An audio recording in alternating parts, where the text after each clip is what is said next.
கல்லூரியின் முதல் நாளில்தான் விஜய் முதன்முறையாக காவேரியை பார்த்தான்.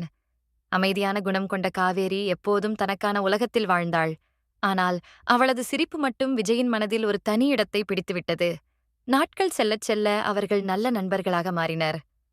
காலை வணக்கம் முதல் இரவு வணக்கம் வரை பேசாமல் ஒரு நாளும் கழியவில்லை. காவேரியின் சிறிய கவலைகளைக் கூட தன் கவலையாக எடுத்துக்கொண்டான் விஜய். ஒருநாள் மழையில் நனைந்தபடி பேருந்து நிறுத்தத்தில் நின்றிருந்த காவேரியிடம் விஜய் கேட்டான், "நான் உன் வாழ்க்கையில் யார்?" சிறிது நேரம் அமைதியாக இருந்த காவேரி புன்னகைத்தபடி, "என் முகத்தில் சிரிப்பு வர காரணம் நீதான்" என்றாள்.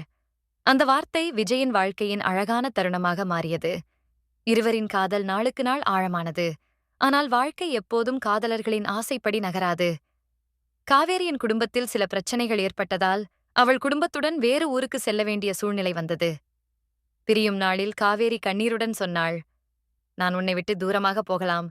ஆனால் என் இதயத்திலிருந்து உன்னை யாராலும் பிரிக்க முடியாது."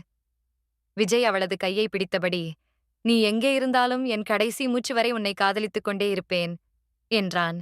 காலம் பல ஆண்டுகள் கடந்தது. வாழ்க்கை அவர்களை வெவ்வேறு பாதைகளில் அழைத்துச் சென்றது. ஆனால் ஒவ்வொரு மழை நாளிலும், ஒவ்வொரு அமைதியான இரவிலும் காவேரியின் நினைவுகள் விஜயின் மனதை வந்தடைந்தன. ஏனெனில் சில காதல்கள் சேர்ந்து வாழ்வதற்காக அல்ல, ஒருவரின் இதயத்தில் மற்றொருவர் வாழ்நாள் முழுவதும் வாழ்வதற்காக. நீ என்னை விட்டு சென்றாலும் உன்னோடு வாழ்ந்த நினைவுகள் மட்டும் என்னை விட்டு செல்லவில்லை. இந்த கதை உங்களுக்கு பிடிச்சிருந்தால் ரெட் ஹார்ட் காமெண்ட் பண்ணுங்க.